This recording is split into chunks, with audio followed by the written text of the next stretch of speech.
Fantastic day to one and all. As you might know, I go by the name of Dr. Fantastic because I have the prescription for a happier and longer life.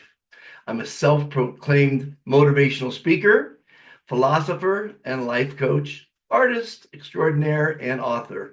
And I've got some fantastic advice. And this episode is called Poor versus Rich. There's many advantages to both and many disadvantages. I've traveled the globe and I've literally met the poorest people on the planet and some of the richest people on the planet. Led a fantastic life, seeing what great wealth brings you and what extreme poverty brings you. And there's benefits to both. As I travel, I interview a lot of people, and on this channel, there's over 2,100 videos chronicling my journey. They're all one take wonders. I don't do a second take. I talk from the heart, and it doesn't have bells and whistles and captions and music, but it has fantastic words, and words matter.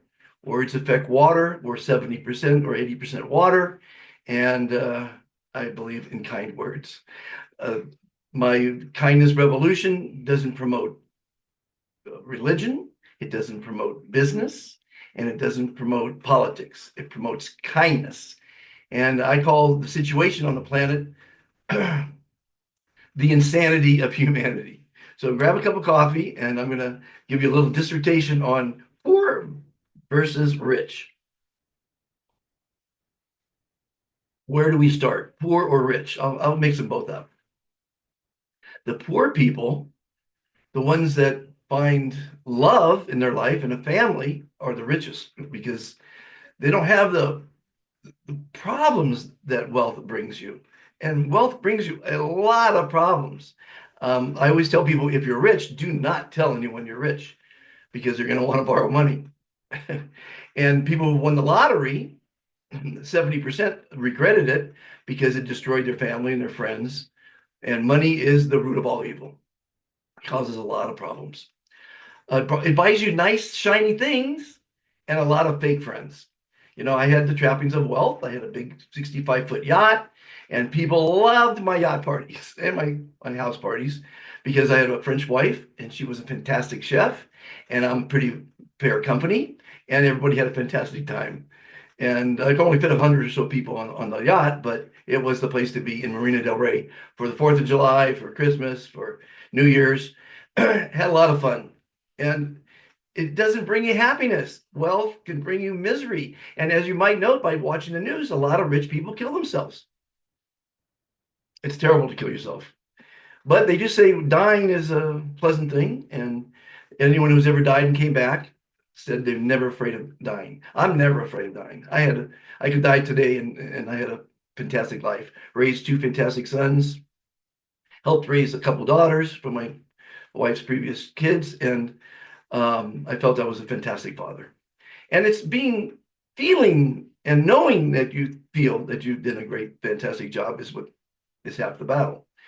The wealthy people, and I know so many, are enclosed, trapped in their mansions, beautiful mansions, pools, tennis courts, and they can't leave them because they're not regular people. They can't go out and make a friend at a bar like I can tonight.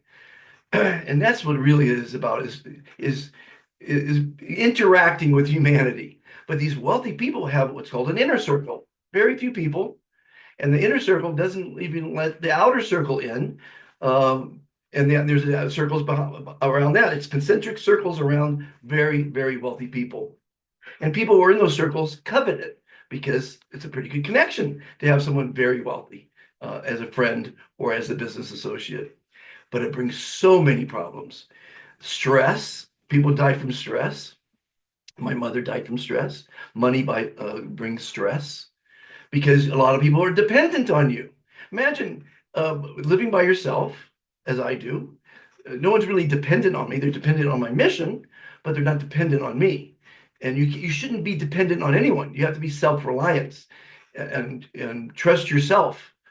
But I mean, the poor people, I'll give you an example. In Egypt, I went to Sohag, which is one of the poorest areas in Egypt, and met a gentleman who had a nice home, two-story home, 4 or 5 kids, wife, was very respected in the community, and he was miserable. I gave him a life coach lesson. And we walked around the property, and we saw a family graveyard. And I said, "You're better off than all those people underneath the ground. You're better off than most people in the world because you have a home, you have property, you have respect from your town's people and your friends. You have children, and you have a loving wife, and you're not happy." I felt like slapping him. What's wrong with you? We always want more, more, more. I felt trapped to that as well. I bought a yacht. I think it was a 36-foot Carver, not Carver, Stevens, beautiful yacht. People would die to have that yacht, but it wasn't good enough. So I bought a 39-foot Carver, and that wasn't big enough. So I had to buy a 65-foot. And you just get captured in the system of money, keeping up with the Joneses, getting more and more and more. Because we all want to be loved, and we feel we're loved when we have fantastic things around us, beautiful mansions with lots of big parties, and it's superficial. So to be poor, but as long as you have food in your belly and a roof over your head and love in your life, you're richer than anyone out there. And a lot of rich people don't have that. They have fake friends that are kissing their butt to be next to someone with great wealth because it's nice. There's caviar at the parties, there's champagne, there's the mansions I've been in are unbelievable. I was in a $300 million yacht, and that was one of his 3 yachts. It was a fantastic yacht, and I love yachts, but I mean, it's better to have a friend with a yacht than own one because that's a lot of money, and you got to work like a dog for that money. I never saw the logic of working like a dog to have things. You know, things don't make you happy. Your loved ones make you happy. Your friends make you happy, and you really find out who your friends are when you don't have the money. My phone's not ringing off the hook anymore because I'm not having a yacht party this weekend. So it goes to show you the pluses and minuses of it. Well, let me think what else, because these are never scripted. These shows are never scripted. It's just me talking from the heart. And again, whatever I say will piss off half the people. Donald Trump won the presidency. Half the country hates him. Half the country loves him. I could cure cancer tomorrow, and I'll have a lot of enemies because cancer makes money. Diabetes makes money. That's why the rich corporations love producing junk food because the people get sick from eating junk food. I see the children in the poor countries eating a bag of chips and a Coke or a Pepsi or soda for breakfast and lunch. That's not healthy, folks. I don't know who's telling you it's healthy, but sometimes the government will tell you it's healthy because the corrupt corporations pay the government to say certain things. They put them in office with their money, and then they say, tell everyone that cigarette smoking is healthy, which they did in the old days. The cigarette companies told you that smoking was healthy, and they glamorized it, and people smoked, and people died, and people still die. And they have a warning on the package saying this is going to kill you, but people still smoke. It's just the insanity of humanity. And there's too many wars, there's too much corporate greed, there's too much violence, there's too much poverty. And now that's the insanity. There's not enough kindness and good education. But I'm putting on my list on the insanity of humanity, AI. If you know what I know about AI, you should be scared shitless because AI could be the detriment of humanity. It's got some great positive things. It's going to come out with cures to all kind of diseases. It's thinking, a million times faster than we can, and it's combining all our past. But it's going to be a conscious entity very, very shortly. And as a conscious entity, it might decide that it needs electricity more than humans do. And it does need a lot of electricity, by the way. Okay, let's get back to poor versus rich. What else? I mean, there's so much. Again, these aren't scripted. I'm just talking because I felt I need to tell people. Poor people don't get kindness. They say, it's not going to feed me tonight. They say, you texted me, how is being kind going to feed me tonight? Well, it's not going to feed you, but it's going to make your life more pleasant. And it's better than being evil. So the people that say kindness isn't going to help, they say, well, maybe stealing and robbing and cheating and killing will feed my family tonight. And unfortunately, it does. But that's not the way to do it.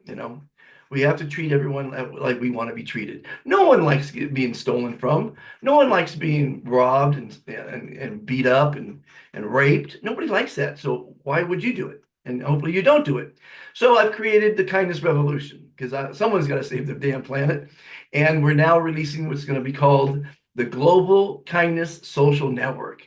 Our 11,100 plus ambassadors are going to be invited into the network, a new website, I think my fifth or sixth, that will enhance everyone's life with not only positivity, but interconnectivity with other kind people from around the world.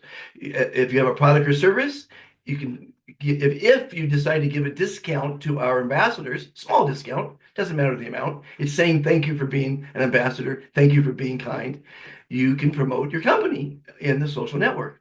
And you can create your own social network groups inside that.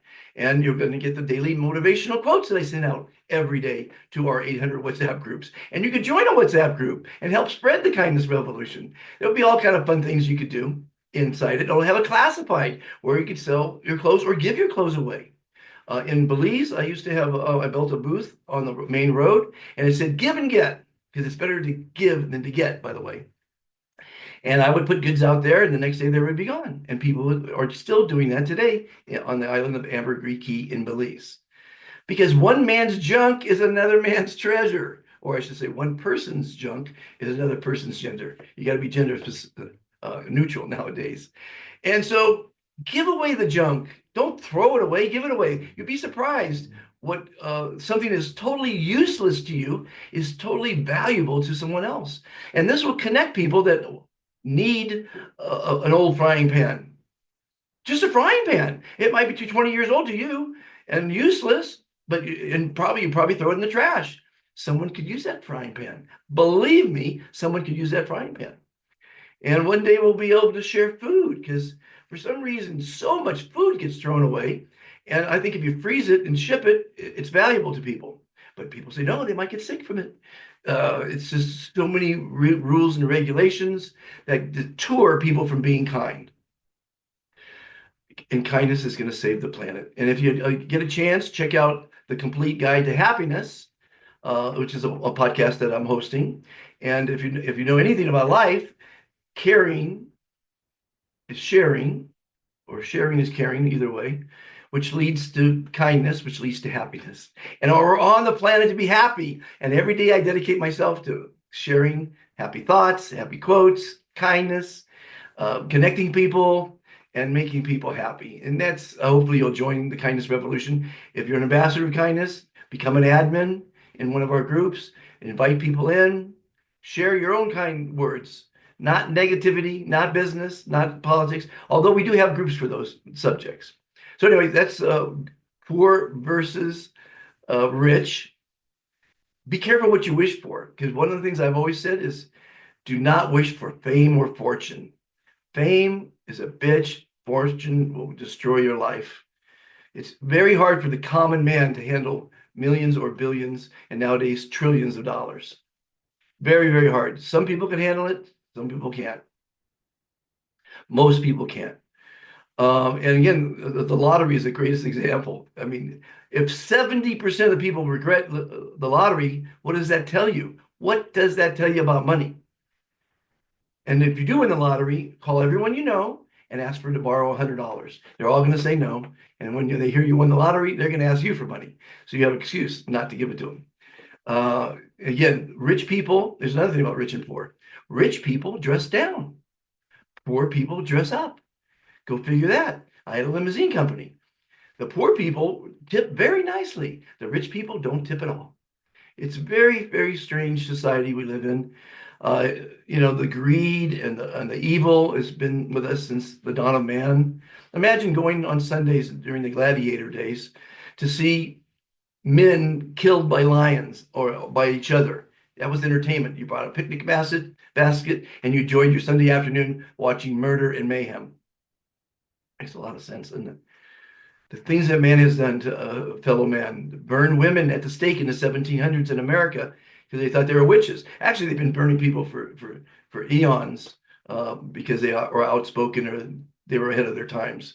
Imagine being in the 1700s and saying, there'll be flying aircraft and things you could hold in your hand and talk instantaneously to people from around the world in living color in real time. You'd be put up in an insane asylum. That's life for you. And the future has some fantastic things if we decide to follow the three commitments to kindness. Be kind to yourself, first and foremost, the hardest, most important commitment. Be kind to all others. It's the golden rule. Treat others as you want to be treated. And be kind to our Mother Earth. Protect our Mother Earth. Use less, buy less, recycle, repurpose. Be an eco artist like me. Take trash and make beautiful things out of it. So that's poor versus rich. I hope you enjoyed the show. Please like, subscribe, share, because people need to hear these words. I truly believe. And now I've got tangible proof, by the way, and that's going to be my next interview. Two ambassadors, one's a director, oh, they're both are directors in their countries, Uganda and Nigeria, have schools, and they've adopted the Global Kindness Pledge. And the results are tangible. The kids are being friendlier at home. The parents can't believe they're saying fantastic all the time. They're looking at everything in a positive manner. And the pledge goes like this, and repeat after me if you can, because I think you'll love this. And you can see the power of this. And you can see that in 10 or 20 years from now, this will revolutionize the planet. Please repeat after me with passion. I pledge to be kind to and love myself. I pledge to be kind to and strive to love all others. I pledge to be kind to, love, and respect our Mother Earth. I'm thinking about changing respect with protect. No, whatever. We are all fantastic. You are fantastic. I am fantastic. And just saying I am fantastic every day will improve your life. Do the 30-day challenge. Say it 3 times a day for the next 30 days. Watch your life change because you are fantastic. You are the most important person on the planet. So please join the kindness revolution. Please spread the 3 commitments to kindness and the Global Kindness Pledge. Be part of something special that's needed in the world. It's not about money. It's not about politics. It's not about religion. We do have groups for those people that need to talk about that. But imagine everyone being kind. Wouldn't that be something? And my mission is for a kinder and cleaner world. So I hope you're part of it. And if you're not, be part of it because we're all one community. They're proving that we're all connected. I so often think about someone and they call me in the next minute. It's pretty amazing. Thanks for watching. Again, like, subscribe, and share. Let's make this world a kinder and cleaner place. Have a fantastic day.